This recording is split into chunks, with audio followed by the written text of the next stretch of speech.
Josh হ্যাজেলউডের bouncer, ব্যাটের কানায় লেগে বল উইকেট কিপারের গ্লাভসে। আর শেষ হলো ইবাদত হোসেনের লড়াই। কিন্তু থামার আগেই স্কোরবোর্ডে যা লেখা হয়ে গেছে তা অস্ট্রেলিয়ার মাটিতে এক নতুন ইতিহাস। বাংলাদেশের পাশে 426 রান আর সাথে 138 ওভার। অস্ট্রেলিয়ার মাটিতে 138 ওভার ব্যাট করা কতটা কঠিন, এই প্রশ্ন খেলাপ্রেমী সবারই জানার কথা। আর আপনি যদি একটু পরিসংখ্যানে চোখ বুলিয়ে নেন তবে বোঝাটা আরও সহজ হবে। বিগত 7.5 বছর অর্থাৎ দীর্ঘ 91 মাস ও 72 ইনিংস ধরে England, Pakistan, south Africa, New Zealand কিংবা ভারতের মতো দলগুলো এমন কিছু করে দেখাতে পারেনি। প্রায় 23 বছর পর অস্ট্রেলিয়ার মাটিতে খেলতে নেমে সেই কাজটা করল বাংলাদেশ।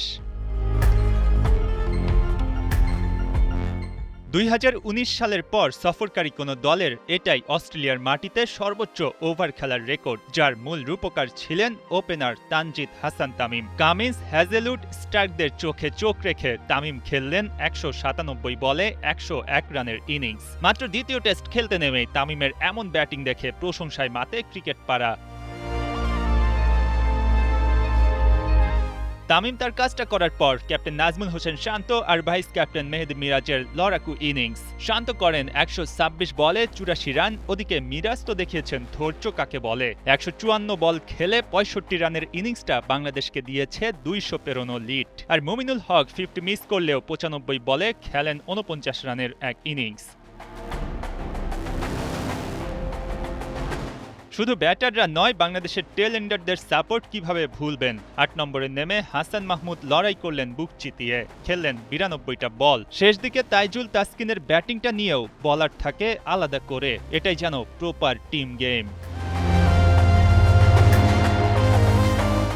অস্ট্রেলিয়াকে প্রথম ইনিংসে 198 রানে অল আউট করার পর 228 রানের লিড নেয় বাংলাদেশ, যে লিড যে কোনো দলের জন্যই বেশ কঠিন। ডারউইনের মাটিতে নাজমুল শান্তর দল যে এভাবে কীর্তি গড়বে এটা কেউ কল্পনা করেনি।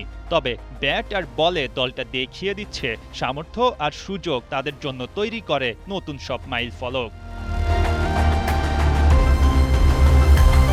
মঈন হাসান, 71।